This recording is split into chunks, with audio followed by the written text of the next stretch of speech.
Assalamualaikum warahmatullahi wabarakatuh. Saat ini setidaknya ada 3 peradaban besar.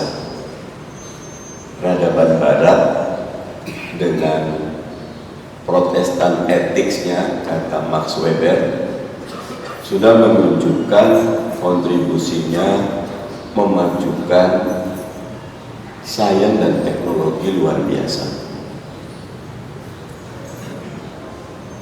Dengan sistem pendidikan yang deliberatif, yang membebaskan, mempertanyakan apapun, mereka mampu membawa peradaban manusia menelusuri bukan cuma bumi dengan bahan tambangnya, tapi juga ke angkasa luar. Belakangan peradaban Konfusianisme dengan Korea, Jepang, Singapura, Cina mulai naik menjadi negara-negara yang pertumbuhan ekonomi dan kesejahteraan masyarakat tinggi. Hasil PISA skornya di atas rata-rata. Tetapi yang menjadi pertanyaan, di mana 20-22% peradaban Islam saat ini? Jumlah penduduk umat Islam 20-22% dari seluruh penduduk bumi. Padahal Al-Quran sudah mengingatkan kuntum khaira ummatin, kalian adalah umat yang terbaik. Bahkan lebih dari 5 abad peradaban Islam menjadi fondasi majunya peradaban Barat saat ini. Kita tentu perlu untuk mengevaluasi diri. Belum selesai urusan Palestina, muncul urusan Sudan. Sebelumnya hingga saat ini saudara kita di Rohingya mendapatkan diskriminasi struktural, karena dalam undang-undangnya memang dikatakan etnis Rohingya tidak termasuk ke dalam warga negara Myanmar atau Burma, karena ada diskriminasi sosial juga, seperti di beberapa negara barat umat Islam, negara-negara tertentu yang minoritas suka mendapat serangan verbal, kadang kebijakan yang tidak. Tapi kalau di Myanmar itu memang diskriminasi struktural. Nanti kalau kita bedah lagi anatominya, di Afrika yang mayoritas Muslim, silih berganti terjadi kudeta. Kita negara terbesar di Asia Tenggara, pertumbuhannya di bawah Filipina, di bawah Vietnam. Bersyukur di atas kita masih ada Malaysia. Padahal hadirin sidang Jumat rahimahullah, lagi-lagi Allah sudah mengingatkan inna dina indallahi al-Islam. Agama kita itu agama yang diridhoi di sisi Allah Subhanahu wa Ta'ala. Beberapa ulama mengatakan salah satu sebabnya karena kita belum mampu membumikan ajaran Islam menjadi perilaku di bumi. Karena kita belum mampu menjadi the living of Islam, the living of Al-Quran. Islam yang berjalan atau Al-Quran yang berjalan.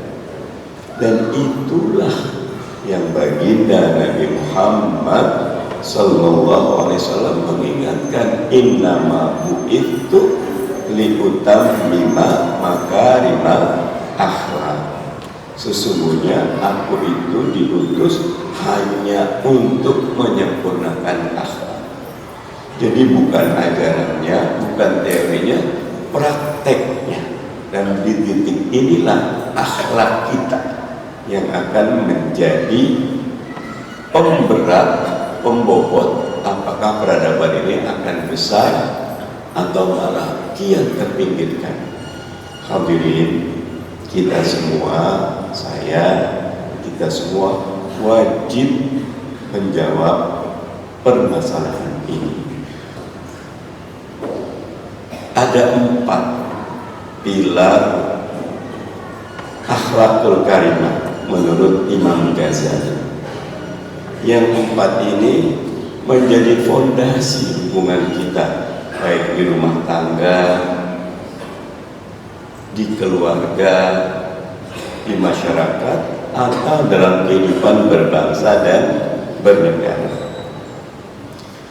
Pilar pertama adalah asyaja'ah, keberanian. Tidak ada iman tanpa keberanian. Khatib sedih sekali ketika mendengar cerita di salah satu daerah di Jawa Timur ada pesantren yang ambruk. Korban jiwanya cukup besar.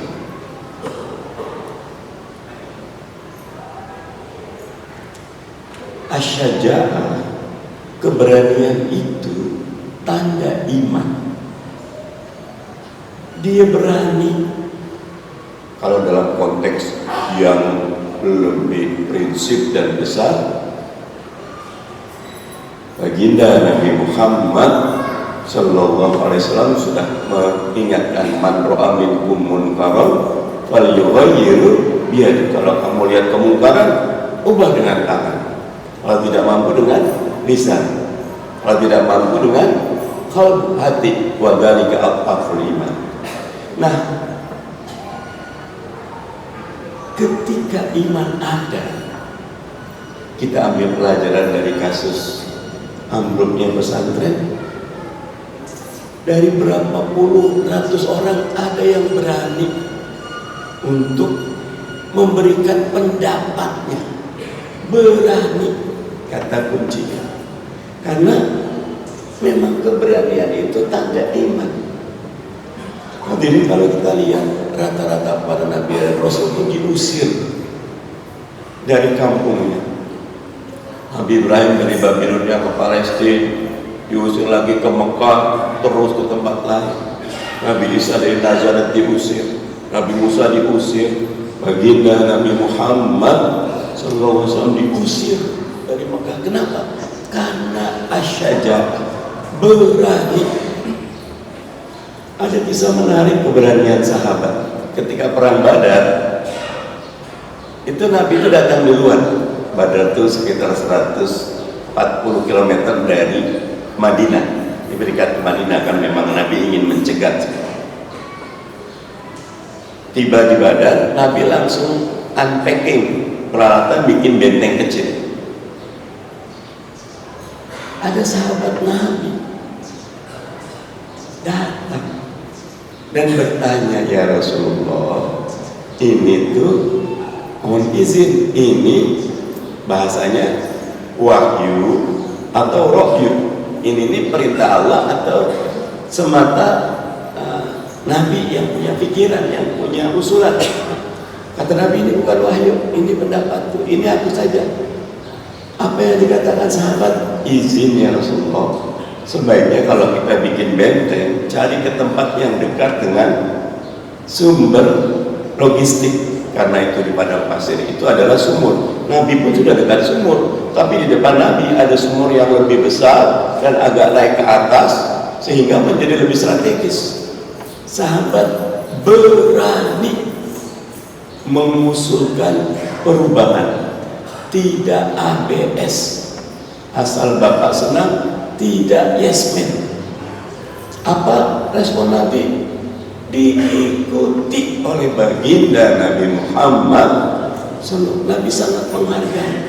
Bahkan dalam perang Ahzab, perang sekutu, Karena Madinah dikepung oleh pasukan sekutu, Nabi kumpul dengan para sahabat.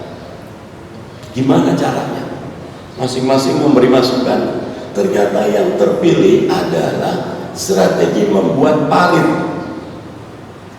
Kita lihat itu 4 sampai 15 meter, 4 sampai 7 meter. Jadi kuda kalau itu nggak bisa, itu pasti jatuh. Ide parit ini bukan dari Akamsi, anak kampung sini. Datangnya dari pendatang yang jauh, dari Parsi, Salman Al-Farisi. Salman berani menyampaikan ide. Hadirin, pilar akhlak yang pertama berani, termasuk berani mengakui salah. Pemimpin buat keputusan salah, gentleman minta maaf atau gentleman mundur, itu bagian dari akhlak. Kita orang tua salah dengan anak, berani minta maaf di depan anak-anak, itu bagian dari akhlakul karimah. Yang kedua, sesudah syaja'ah, as-sabr, kesabaran. Bahkan kalau dalam definisi Imam Ghazali, namanya sabar itu respon yang spontan, tidak dipikirkan. Kalau kita minta maaf bawa motor tiba-tiba ketabrak gitu loh. Kalau kita marah, habis itu kita baru coba menenangkan diri, belum level sabar. Sedang as-sabru bitasabur, menyabar-nyabarkan diri. Al-hilm bitahallum, lembut dengan melembut-lembutkan diri. Tapi kalau udah sabar, itu sampai apapun responnya. Kalau orang Jawa tuh ada sumeleh. Jadi saya bahasanya tidak terlalu tepat, tapi udah nerima aja, udah enak. Semuanya pasti Gusti Allah, pasti yang terbaik, apapun. Kalau kita teman-teman yang belajar psikologi, kata Carl Jung, kata Freud, kita itu terdiri dua kepribadian. Diri sendiri ada shadow atau egonya. Nah, sabar itu shadow dan ego kita nurut seperti kita terhadap perintah Allah. Udah. Ini pekerjaan seumur hidup, terus menerus, karena mengikat, membentuk karakter itu pekerjaan yang panjang. Tapi itulah sebabnya menuntut ilmu itu sepanjang hayat, belajar akhlak itu sepanjang hayat. Dalam sebuah hadis baginda Nabi mengingatkan, ad-dinul muamalah, agama itu muamalah, hubungan. Dengan anak ada hubungannya, naruh sendal hubungan, naik motor di jalanan hubungan, makan tidak habis ada hubungan. Jadi pada setiap kegiatan kita ada akhlaknya. Tapi tidak cukup asyaja'ah dan as-sabr, harus yang ketiga al-adl, harus adil. I'dilu wa aqrabu lit-taqwa, berlaku adilah karena adil itu lebih dekat kepada takwa. Orang adil ini hadirin tidak disukai teman dan tidak dihormati lawan. Sama teman dia suka mengkritik, sama lawan dia suka menghormati, menghargai idenya. Yang lawan menganggap ini cuma kamuflase, yang teman ngeselin.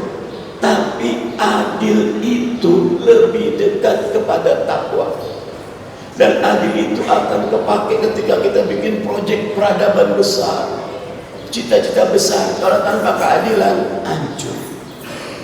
Karena itulah baginda Nabi Muhammad Sallallahu Alaihi Wasallam pernah tuh waktu di Madinah, ada dari Bani Makhzum. Bani Makhzum itu salah satu kabilah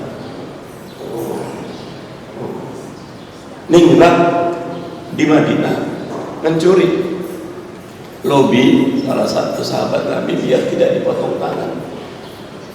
Nabi coba disampaikan, kata Nabi, wallahi demi Allah, kana Fatimah, kalau Fatimah yang mencuri, aku yang akan memotong tangannya. Hadirin, tapi tidak cukup asyaja'ah, as-sabr, al-adl, harus ada yang terakhir, kesucian. Tazkiyatun nafs, jiwa yang bersih, jiwa yang tunduk. Ini hanya bisa terwujud kalau kita dekat sama Allah, banyak memikirkan akhirat. Dunia sementara, akhirat selama-lamanya. Dunia tempat kita meninggal, akhirat tempat kita tinggal. Ketika Allah menciptakan dunia, sudah diikat dunia ini. Siapapun, apapun yang ada di dunia sementara. Dan dunia ini kalau dibanding akhirat, nah karena itu ayo hadirin, dekatkan diri sama Allah, banyak berzikir, banyak rendah hati, banyak evaluasi, banyak melihat diri sendiri, jangan orang lain. Karena Allah izinkan umat kita punya asyaja'ah, keberanian, as-sabr, kesabaran, al-adl, keadilan, dan tazkiyatun nafs, pensucian jiwa. Pelan-pelan karakter akhlak Islam ini akan membentuk pribadi yang kokoh. Pribadi kokoh yang membentuk keluarga yang harmonis, keluarga yang membentuk masyarakat yang dinamis, tidak diam. Boleh jadi banyak ide tapi semuanya bisa terakomodasi dengan baik. Ini yang menjadi dasar pembangunan negeri kita, sehingga terwujudlah Indonesia yang baldatun thayyibatun rabbun ghafur, yang benar datang dari Allah. Mari kita tutup dengan doa, innallaha malaikatahu yusholluna 'alan nabi